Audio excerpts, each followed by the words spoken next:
There's sound now. Finally. Technical issues.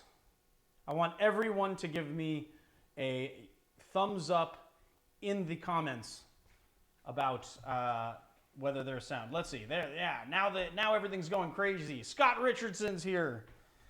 Not to put any pressure on. All right, guys. So today the live stream is going to work a little bit differently than live streams have in the past because we have a sponsor today, which is Argonaut Brandy. We're going to be talking about the history of brandy. So that being said, we are not going to be doing any home bars today. We'll do those next week. Hopefully we'll have the sound kind of figured out. I don't know exactly what was going on. Marius has been working on it. Loving all the thumbs up in the comments. But first I really need a drink because that was incredibly stressful. So the drink that I decided that I would make for myself would be this, what I call Uncle Don's Old Fashioned, which is kind of a tiki-fied brandy old fashioned that I would imagine that Don the Beachcomber would drink. So let me just make that first. Everyone, I don't know what you guys are drinking. Everyone in the comments, start telling me what you're drinking. Then we're going to start talking about the history of brandy.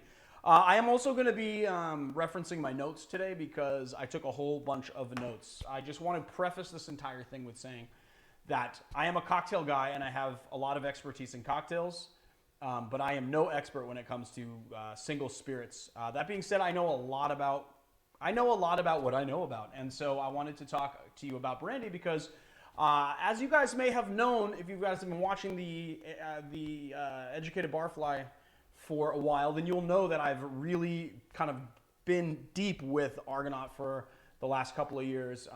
I've really loved this product. I'm really excited to be doing this, and I've learned a lot about it over the last couple of years and really, took it upon myself to learn. That being said, I took a bunch of notes in preparation for the stream because it's going to be an hour long, and I want to make sure that we, kind of stick to the subject of brandy. And we're going to talk a little bit about Argonaut too. And if you see a guy in the comments named Scott Richardson, he's the brand ambassador here in LA for Argonaut. So he can answer very technical questions about each of these expressions, okay? But first, I want to switch this order. First, I'm going to make a drink.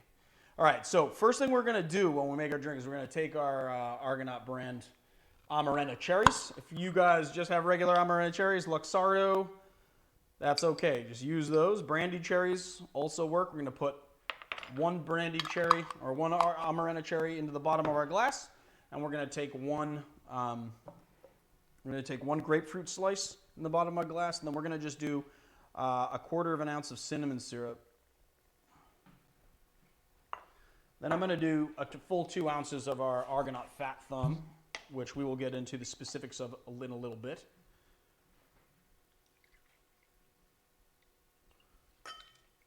And then we're going to take our muddler and we're going to muddle, and we're going to be careful to not hit too much of the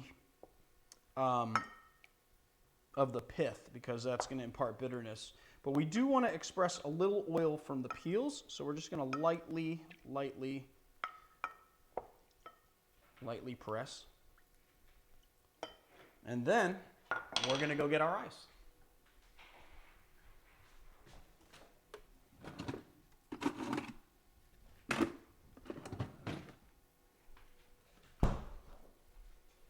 So we got one ice that we're going to cut down with an ice knife for our old fashioned.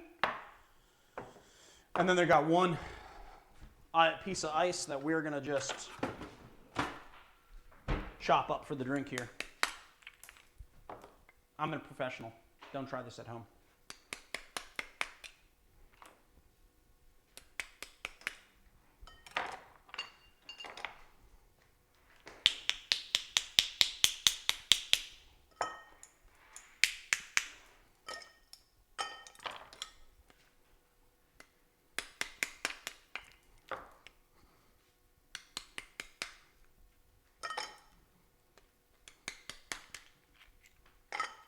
All right, well, we can save the rest of this ice.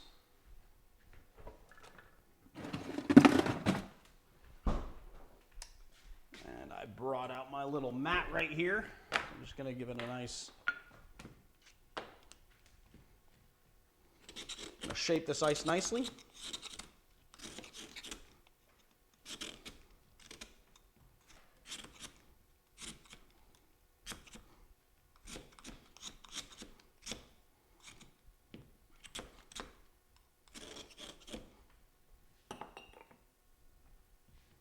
Take a little bit off. It's a little bit big, so I'm going to take a little bit off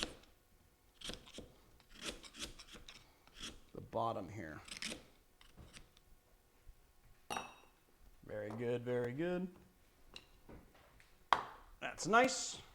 Put this to the side. Give our guy the old stirry poo.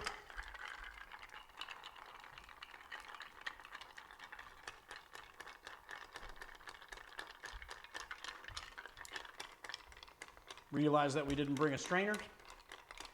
Hey, Marius, can you take a break from that and go to get a strainer in our workshop? Sorry, but you guys know that I'm forgetful.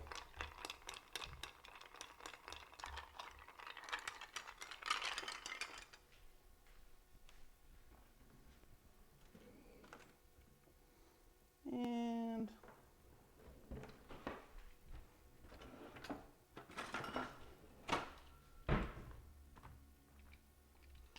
I'm going to pull a big, nice peel for our drink here. Let's put that on top of there.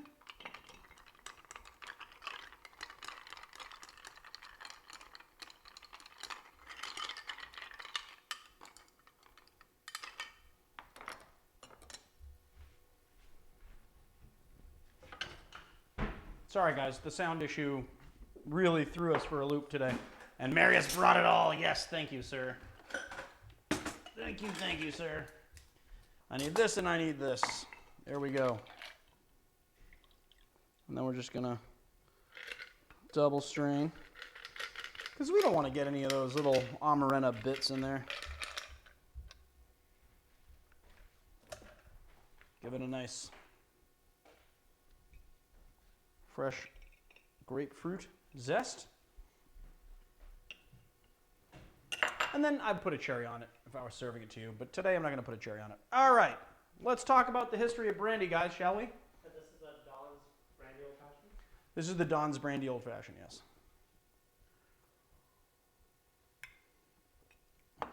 Brilliant. Oh, so good. So good. So good, especially with that fat thumb. All right. Well, so guys, I think that the best way to begin something like this is to talk about what actually is brandy, because I think that there is a lot of kind of confusion about what makes brandy. The thing is that to really be able to understand brandy, we sort of have to understand distillation, right? And there's basically two things that you can make a distillate out of when you're making booze. You can make it out of a grain distillate, which is basically beer, or you could make it out of a wine distillate, which is fruit, right? Usually grape, but it can be any fruit. So a distillate that's made out of fruit is called brandy, pretty much across the board. Every single distillate that is made out of some type of grape or fruit of any kind is called brandy. And then you have a varying brandy styles, right? So the most common brandy style that we know of would be Cognac. Cognac is a brandy style that comes out of the Cognac region in France. It has to come out of that region to be called Cognac, and so therefore, like, all Cognacs are brandies, but not all brandies are Cognacs, right? So then you have Armagnac, which is a region to the south, and then you have lots of different brandies from other places. Where I think a lot of people get confused is clear spirits that are called eau de vie. So eau de vie is a style of brandy, right, that's distilled from a column still, and what that does, and basically the point of eau de vie is to have the freshest flavor of the fruit in the distillate possible. And so it is not aged in barrels, right? So Cognac is aged in barrels. American Brandy is aged in barrels. But eau de vie is actually unaged, so you get the freshest flavor of the fruit. And then also the first Cognacs, because Cognac and brandy. So brandy dates back to France to the 1300s, right? But brandy dates to the 1600s here in the United States. And what a lot of people don't realize, because we have such a big whiskey drinking culture, is that okay, just go get water. You're gonna be on the stream though, just or your hand is anyway. So we have such a big whiskey drinking culture that a lot of people don't realize that brandy is actually got a longer history here. So why do we start distilling brandy? So first of all, the very first settlers in this country were farmers, and farmers usually distill their excess grains, but they can also distill from fruits. So when we first got here, instead of having this labor-intense process of cultivating grains to then distill, we had plenty of fruit trees, specifically in the first 13 colonies, apples. So the first things that we were distilling were apples. The first ever distillery was the Laird's Distillery. But grape distillation was actually happening in California in the late 1600s as well. I am going to go to my notes just to make sure that I get all of the information correct. So,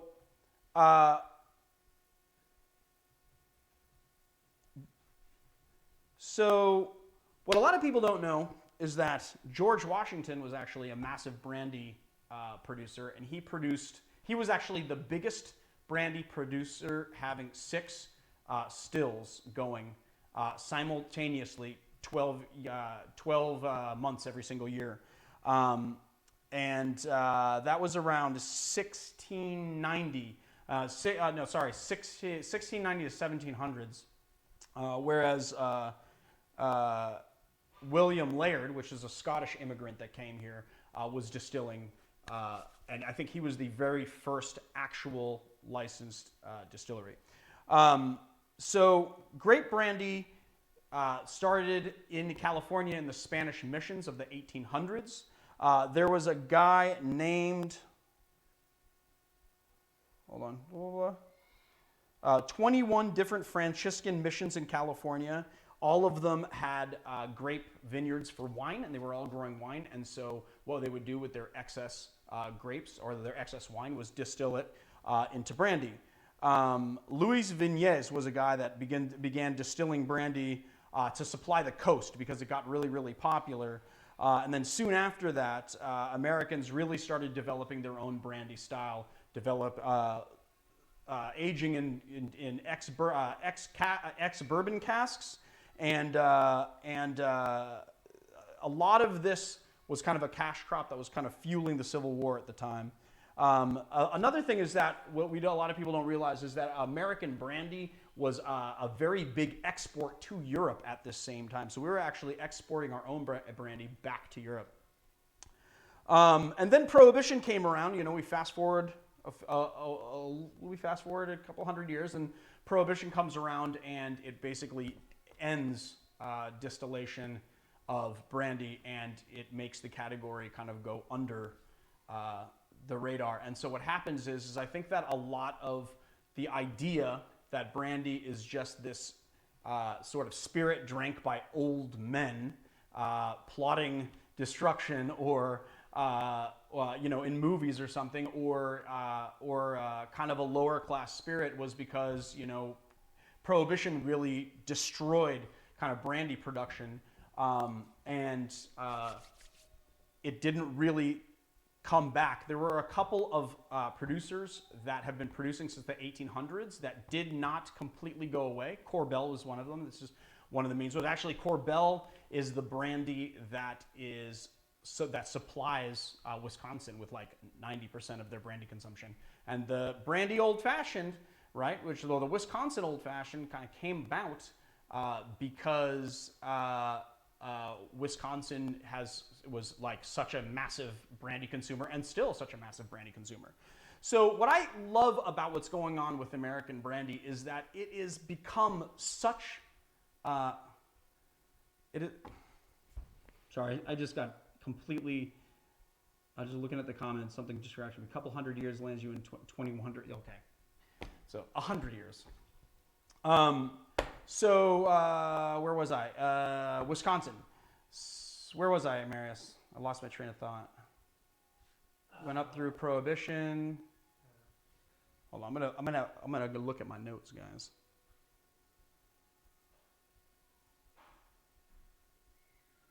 All right, what else? Oh, so what I think is really, really exciting about the brandy category nowadays is that it is a category that is not necessarily really thought of as really going, pound for pound with some of the world-class spirits like whiskey, and yet it should be. And Argonaut is a company that's really doing a lot for that.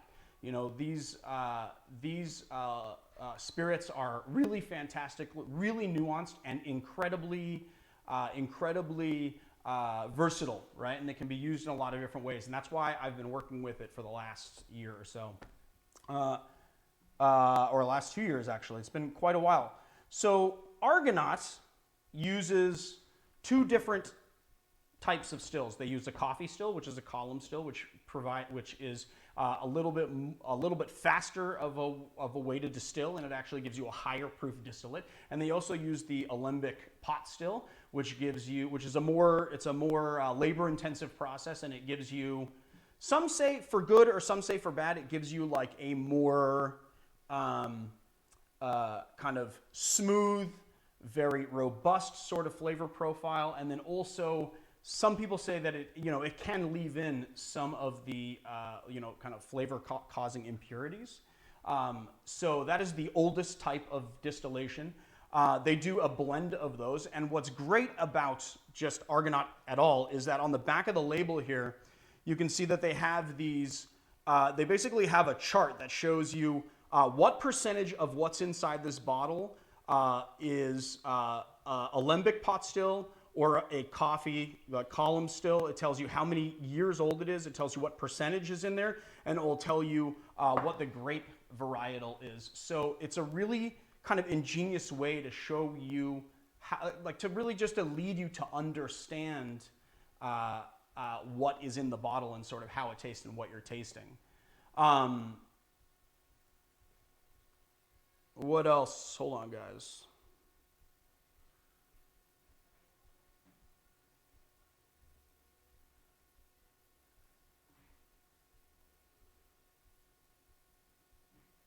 Yeah, I got it all. Hey, guys, I got it all without messing it up too bad. So who's got questions? Somebody asks if it's widely distributed. Where is it distributed? Oh, so it's distributed in California, although if Scott Richardson, if you're still up on here, I think you can weigh in on this, but I'm pretty sure it's just California right now. That being said, if you don't have it available, the whole point of this is to sort of like raise up awareness, because pretty soon this brand will be pushing itself out and getting into more markets. I'm not sure where they're going to be, when they're going to be shipping internationally, but I will find out for you.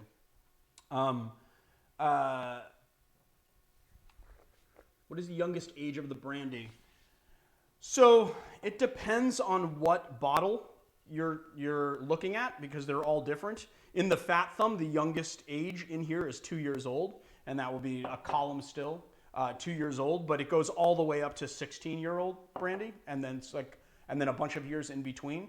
So basically, what happens is that after they make the distillate, the master blender will go in and pick from all of the lots that she thinks are like the real honey lots, and then they will start blending from there. So it's a mix of ages.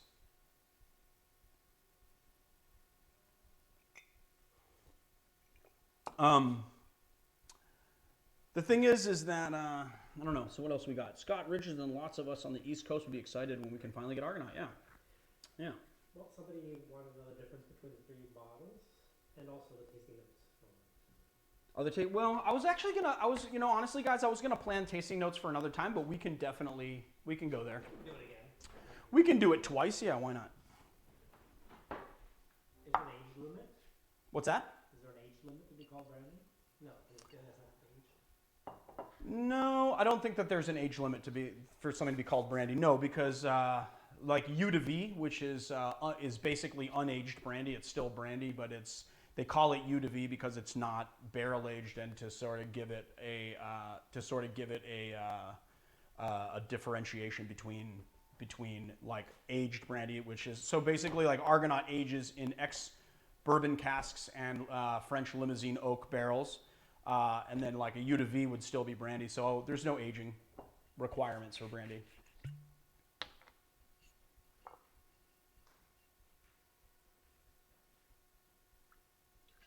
All right, so the Fat Thumb. Yes, 86 proof. It uses a blend of Grenache, French Colombard, and Muscat grapes. It has both coffee pot still. It is coffee still and pot still brandy.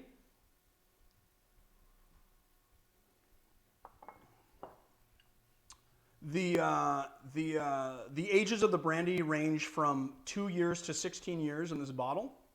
The highest percentage is 9 years.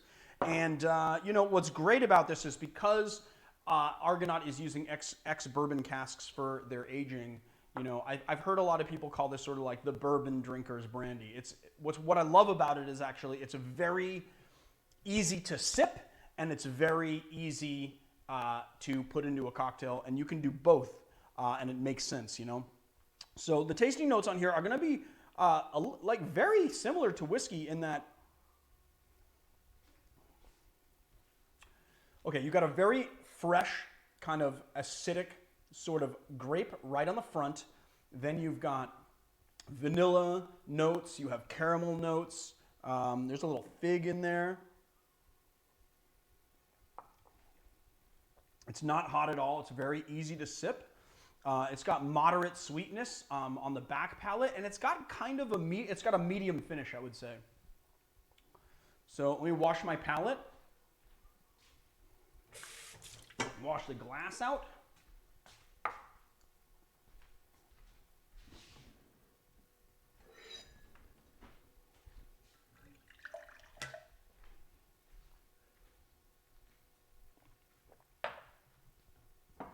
Let's open up the speculator.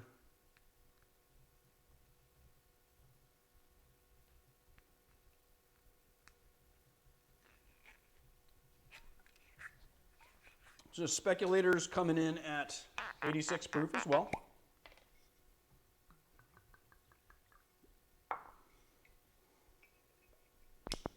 I'm going to use the chart in the back. So so there is a lot more pot still brandy in here than in here. This is mostly column still brandy. It does have a 3-year-old. 25% of it though is a 3-year-old pot still. They're working with Chardonnay, French Colombard, Grenache, and Muscat grapes in this bottle. Let's go to the tasting notes and see how they...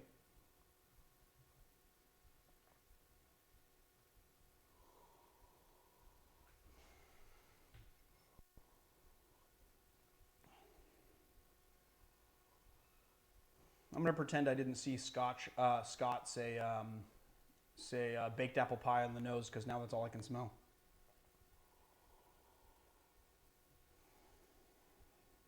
So the nose is like really fresh.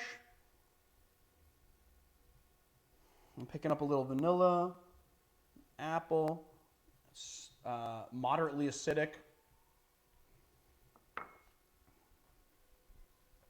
So this one is going to be a little bit more kind of robust on your palate, very fresh, a little acidic. It's got that nice sort of like, it kind of tastes like sort of fresh grape. Still get a bit of that vanilla. You still get a bit of that like cinnamon, maybe toffee. Still very easy to sip.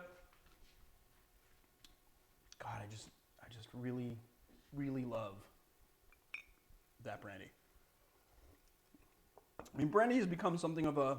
American brandy specifically has become something of a passion for me, especially because you know, when you're looking at classic cocktail recipes, you see a lot of recipes that call for brandy, right? And they call for brandy specifically because they're the people who made those recipes are not using cognac. And then you see the reconstructions, the modern reconstructions that were coming out in the early 2000s, so late 90s, early 2000s, and you see that people are subbing VSOP cognac for that brandy. And the reason why was because there just wasn't a lot of choice for American brandy at that time. And now the category is something that is exploding right now. It's becoming being taken a lot more seriously right now. It's being instituted in a lot more cocktail programs nationwide, and it has been quietly been used in every single style of cocktail making, from classic cocktails to modern classics to tiki. You know, even tiki has a ton of brandy being used in it, and it's just not really, you know, you don't really think of brandy when you think of tiki, and you don't really think of brandy being used in cocktails in such a versatile way. And so what I love about Argonaut is that they're making something that's such a versatile product that can be used in so many different ways that I cannot sing its praises any more highly. You know, I was hoping that I would have like an hour's worth of material, because, you know, to tell you the truth, when I came into this live stream, guys, I didn't really know exactly how it was going to work. You know, since we've been doing the live stream happy hours every Monday, I realized that most of the live streams are kind of centered around comments and hanging out and having a drink, which is really nice. This is the first time, you know, that we are doing such an informational kind of happy hour. So I know it was a little bit rough today. I kind of got tied up in my notes a little bit, but I'm glad that we're doing it, because I want to do this kind of stuff more often. The other thing is that we either have, Marius, did we put a link below? So there's going to be a link in our show notes to the Barrel Room where you can order Argonaut if you would like to order it. And so I suggest you click on that link, and then you can find out a lot of stuff about it. I mean, we've got Scott here kind of filling in the gaps, but definitely click the link, and then you'll get a lot more information. You'll be able to buy it as well if you're in California, because that is where it ships to only for now. I'm sorry, the rest of the world, but I'll work on it. I'll work on it for them. I'll work on it for you with them. Getting to Armagnac. Cool. I'm looking at Scott's comments right now. Great vision. Cool. It's funny because, like, I was gonna go to my plan was to go to the comments for questions, but we've got Scott here, so I don't think anyone really needs to ask me about anything, because Scott is kind of the expert on Argonaut specifically.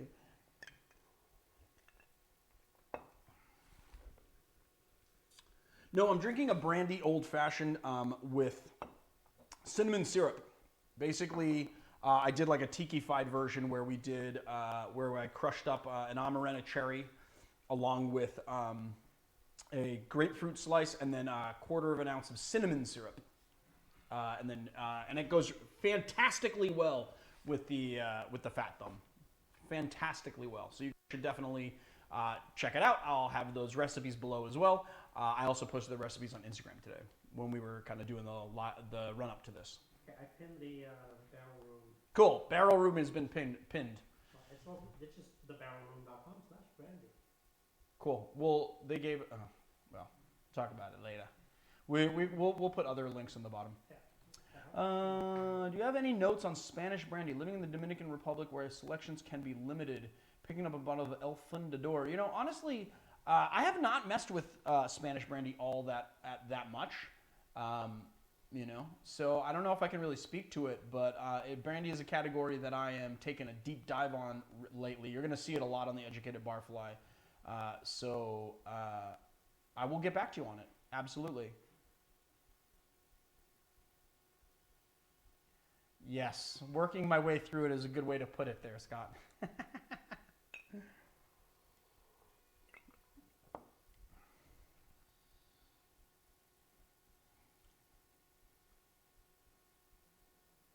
Have any notes? Cool. Yeah, I don't know.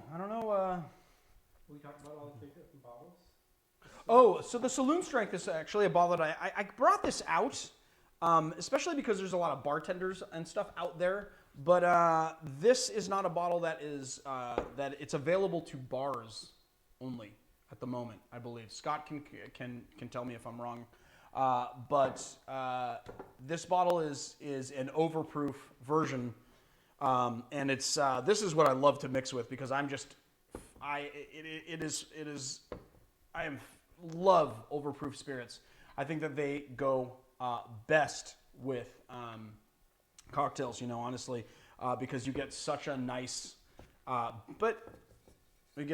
like robustness in the palate with overproof spirits. But you know what? I'll taste this. I wasn't planning on it, but and I will taste this, and I'll give you tasting notes on it as well.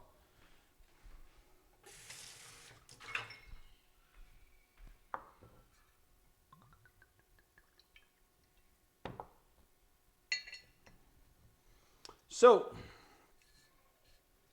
this comes in at 91 proof. All right, so, yes, 91 proof. Is this Saloon Strength, so it's not overproof yet, but it's getting there. What's nice about it is that for a 90 proof spirit, it is very, very, very smooth. It is completely column stilled brandy, so it's going to be very vibrant and sort of fresh. The thing about the column still, I think, is that it gives you the most sort of the truest flavor of the grape, right? It really kind of preserves that very fresh sort of grape flavor in it. It is a blend of everything from 2 years to 21 years old. 45% of it is 2-year-old. It has Sultana, Chardonnay, French Colombard, and Muscat grape varietals in it. Not hot at all. It's just like not hot. It's so nice.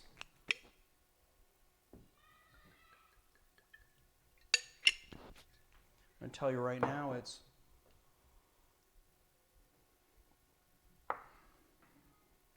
cinnamon, red apple, like a really vibrant red apple.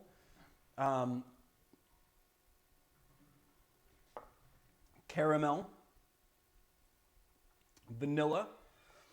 What's really nice about it is that it's really smooth, but you get a little bit of the spice on the back palate, and that's what I love so much about higher proof spirits is that you get that nice spice. So when you've got something that's like a cocktail diluting, that's slowly diluting with ice, that higher proof, that spiciness really kind of keeps the cocktail vibrant as the ice melts.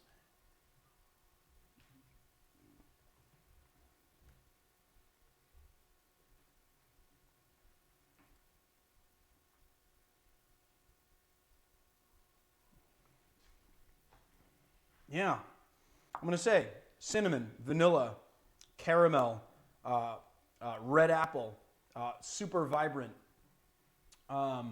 Anytime any of you guys are in California, you should be buying Argonaut, but I see you, Sebastian Quimbe.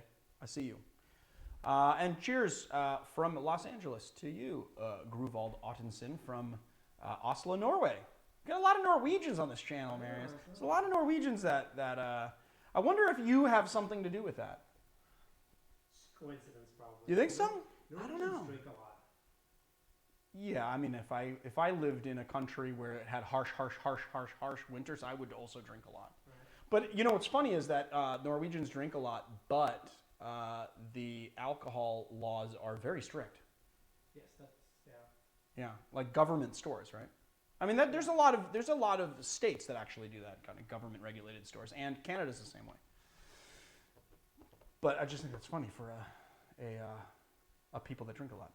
Maybe that's why they drink so much, because they don't know how. What's the highest proof brandy that I know of? Oh God, I don't know. I mean, that I know of off the top of my head is probably the Saloon Strength right here. It's right next to me. I don't think that Cognac's, really weigh in, but like I said, there are a few Cognacs that I use from time to time. Mainly when I'm using brandy in cocktails, I'm using Argonaut. So And I'm not just saying that because it's sponsored. That's actually the truth. If you actually go back into the history of the Educated Barfly channel, you will see that most of the brandy cocktails were made with Argonaut.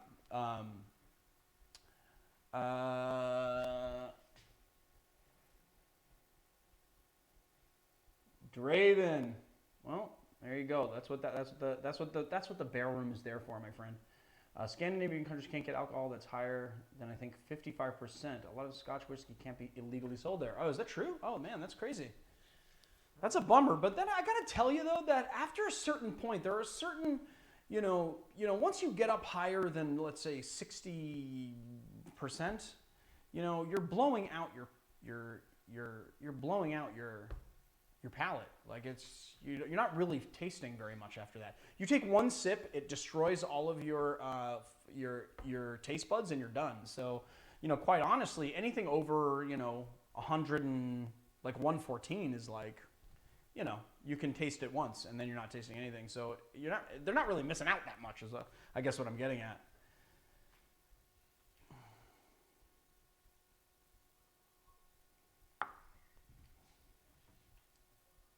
I'm just going to comments now because I got through my presentation a little bit quicker than I... What about the one from Mercy?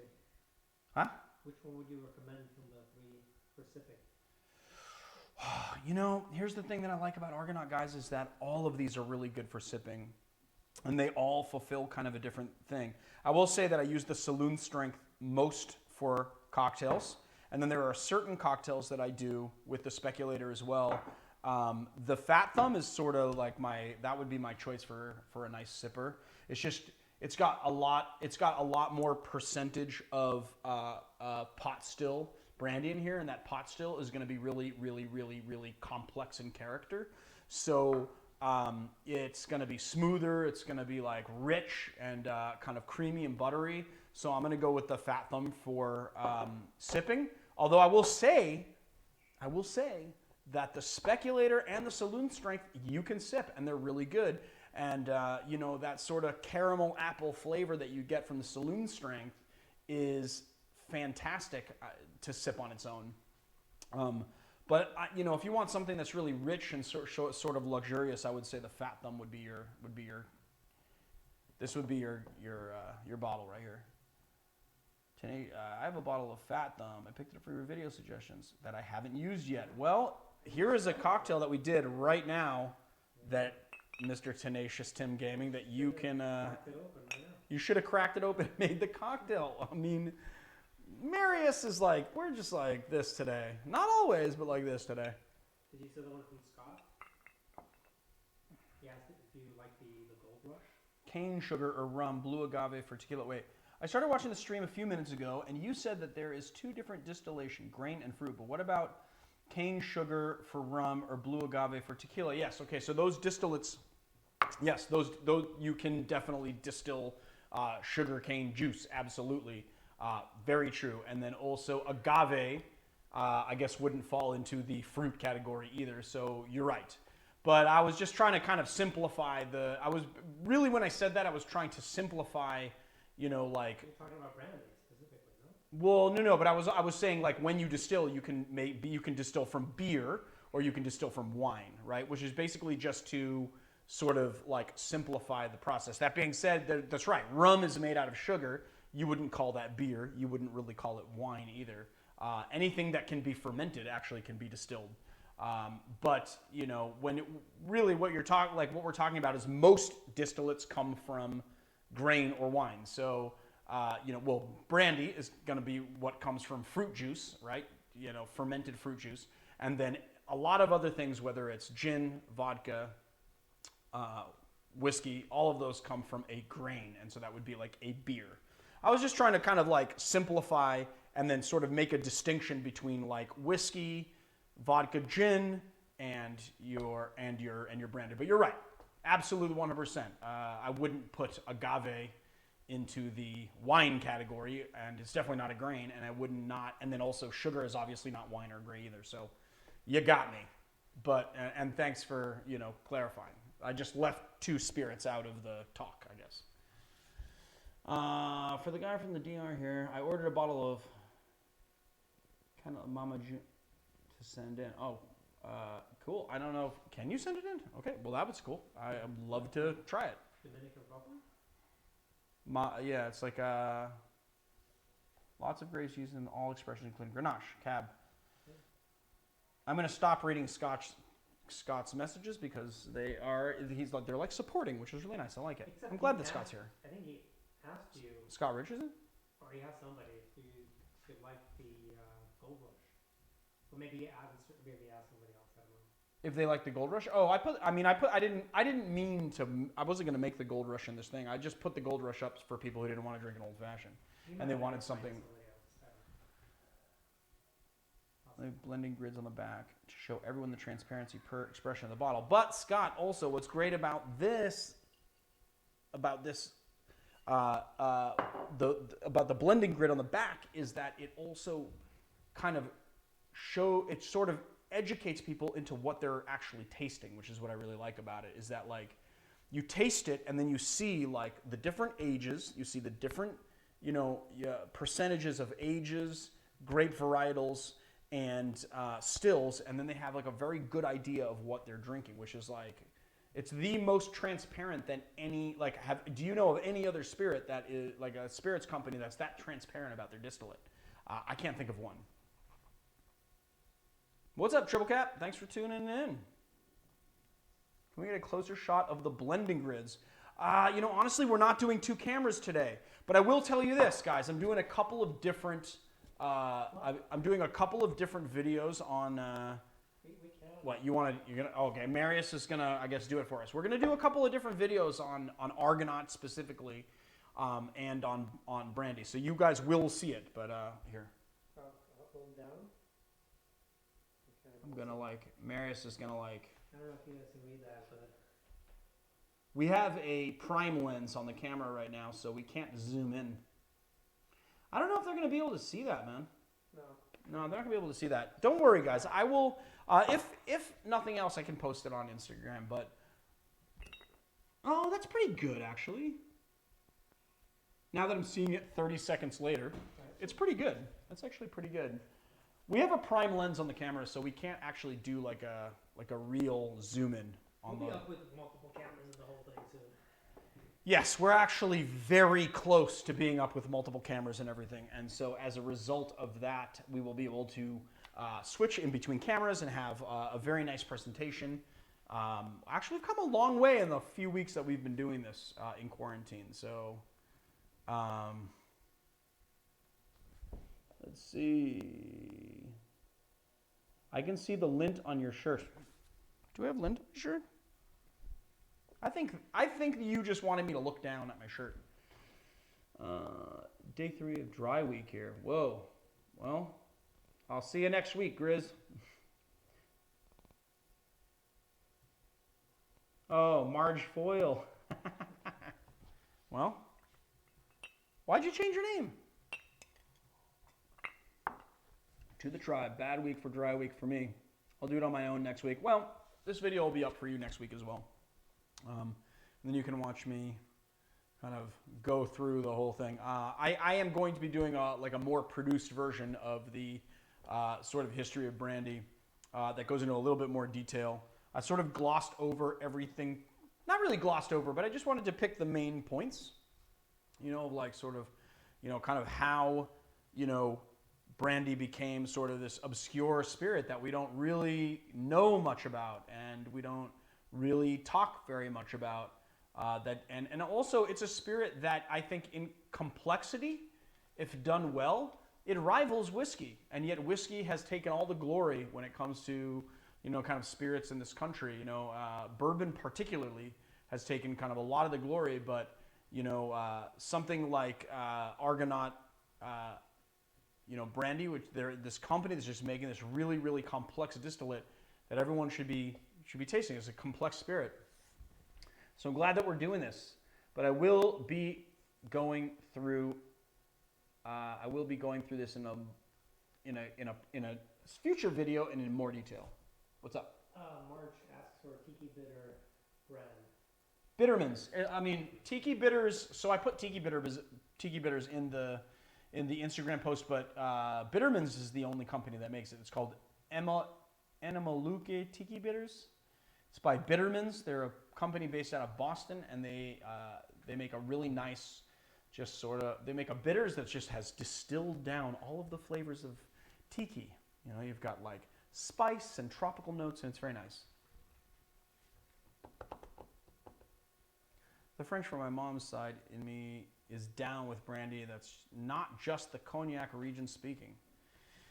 Yeah, I mean, here's the thing. Cognac is so when it comes to brandy, Cognac is the kind of the first word on the tip of everyone's tongue, but that's just not true anymore, you know. And I think that you know, having such a long history in this country of brandy, something that predates whiskey by 150 years at least, you know, bourbon wasn't being distilled until, you know, the 1780s, you know, and we were distilling brandy here since like probably like mid 1600s. So, you know, it's definitely a spirit that sort of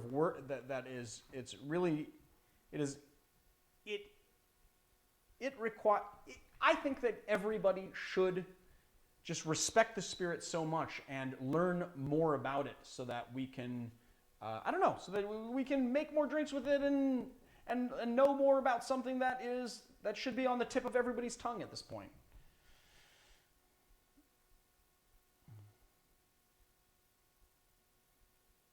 All right, Argonaut, ship to Texas, please.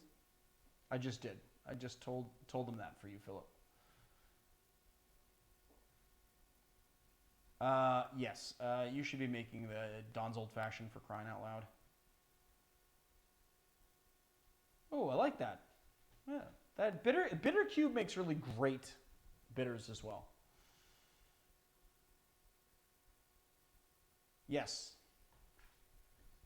Evan F. just said in a more succinct way what I could not at this moment. But now I have been drinking a bit, so I'm going to be less articulate from here on out. What was the other cocktail we posted? Was the California Gold Rush, yeah.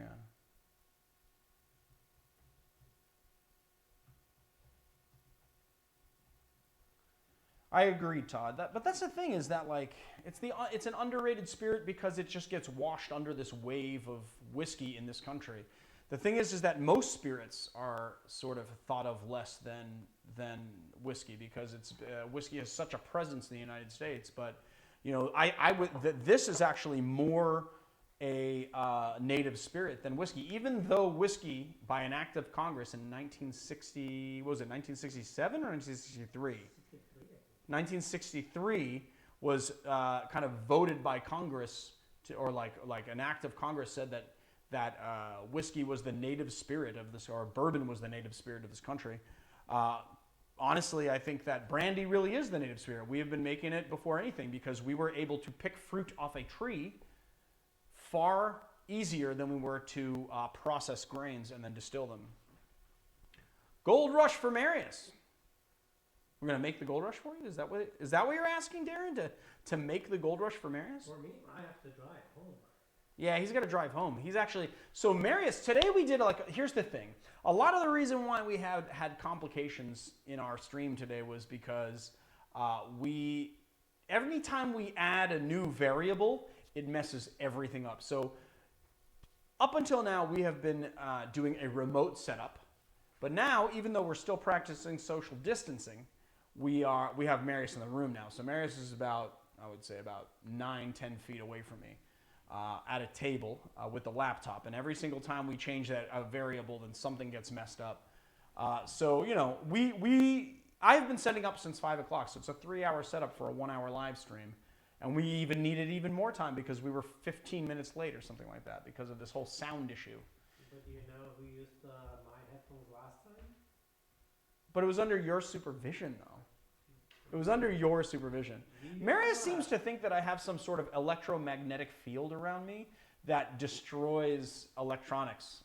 And I don't know if he's right or not, but I hope he's not right because that would really suck. But yeah, I don't know. I'm going to pour a little of the Fat Thumb and drink it neat while we have the rest of our chat. I mean, you can't pay me enough to do a shot of Miller. Did you by chance cover how to flavor brandy with fruit, like strawberry brandy from the variation Marius discovered? So the variation that Marius discovered is actually brandy distilled from strawberries. That being said, it would not be that hard to basically just macerate brandy with strawberries and then just let it sit for a day or for a few hours even, and then strain it out. But all you'd really have to do is cut up your strawberries, smash them up a little bit, throw them into your brandy, and let them sit there. The other thing that you could probably let them sit there for like 24 hours maybe. And then I would taste it and see, and then maybe it needs to sit longer. The other thing that you could do though is you could use an immersion circulator and do a sous vide approach, right? And then you would just add, I don't know, maybe like 1 pint of strawberries to every 750 milliliters. Put it, vacuum seal it or put it in a Ziploc bag and sort of, kind of vacuum seal it that way. And then just 135 degrees for 2 hours and then taste it and see where you're at. But you can definitely flavor it if you want. Yes, I have made some delicious Negroni variations over the years with Argonaut. It is absolutely 100% possible and delicious. Let me go see if I've posted a video about it. If not, we'll do it. A Negroni variation with, like an Argonaut Negroni variation. Actually, the photo that I posted in our Instagram stories is me making a Negroni making a Boulevardier, which is basically a Negroni variation with Argonaut. And I think it was the Argonaut Saloon Strength that I used. But if I haven't done a video on it, maybe I'll shoot that this week. We have a shoot day coming up on Thursday, so.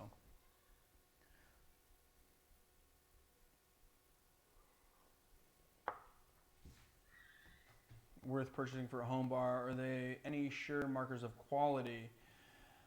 I mean, honestly, you're going to have to do your homework, Jonathan, a little bit when it comes to fruit brandies, and you just got rid of my thing for some odd reason. For fruit brandies and for purchasing for your home bar. That being said, if you do fruit brandies, I would definitely get something that is labeled U to V, which is going to be a clear distillate, right? So like everything distills clear. The things that have color like this have color like this because they take that color from a barrel. But so the U to V that's trying to get that like crisp flavor of whatever it is going to be completely clear. And I know that Clear Creek makes a really good one. They are based in Oregon. I'm not exactly sure in what markets you can get those in, and I'm not sure exactly where you're at. But there are some very good brands that do that as well. But not what we're talking about tonight. We're talking about barrel-aged grape goodness. So, Melrose mixers, after you shake it, if you ever done like 2 shakers at the same time? Yeah, do that all the time. At work, there's no point in doing it on YouTube because I'm not making 2 cocktails. But yeah, at work I do. And he commented and said that it won't be consistent because like one is going to be, can't do it. That's not true.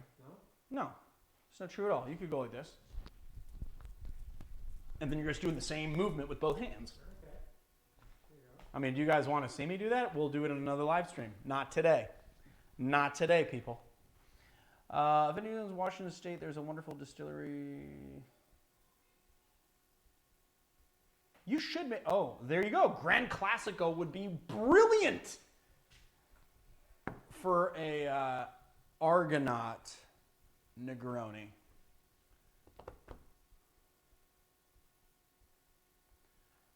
Brandy last word variation? I don't know about that, Brian. I think that you're going to have to be the guy that creates that, and then you're going to have to tell me all about it.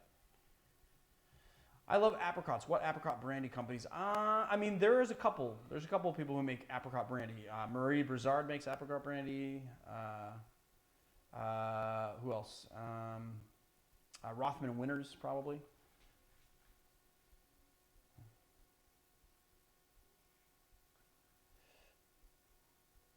Oh, you're not mic'd up, and she noticed. How did you resolve the sound, by the way, just out of curiosity? It goes into the capture card. Ah, gotcha. Goes into the capture card. That's the only way you learned how you figured out how to fix it? That's crazy. All right, guys. Well, that has been my hour. I'm going to cut it off now. I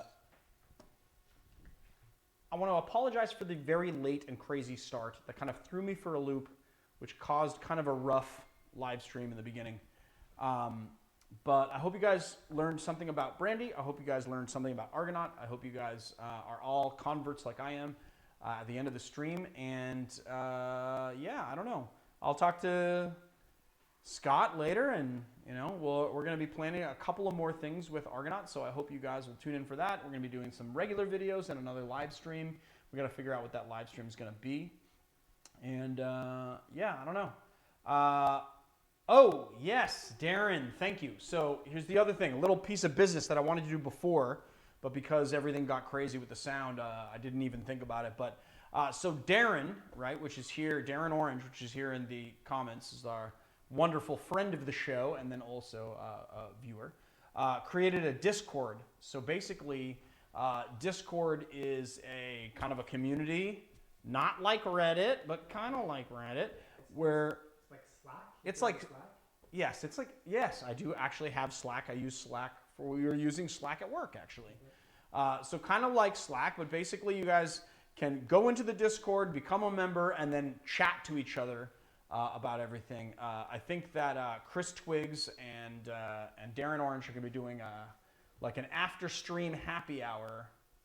And after the happy hour for Barfly there. So you guys should go check out our Discord. So I guess it's just at the educated Barfly at Discord. Is it at, or is it hashtag? I don't know. I'm an old person that doesn't know about all of this technology, and quite honestly, they're managing it, which I think is amazing and awesome. And I am on there. I get all the notifications, and I do have chats with everybody. So you guys should all go to our Discord, and you guys should go and have some chats. I don't know.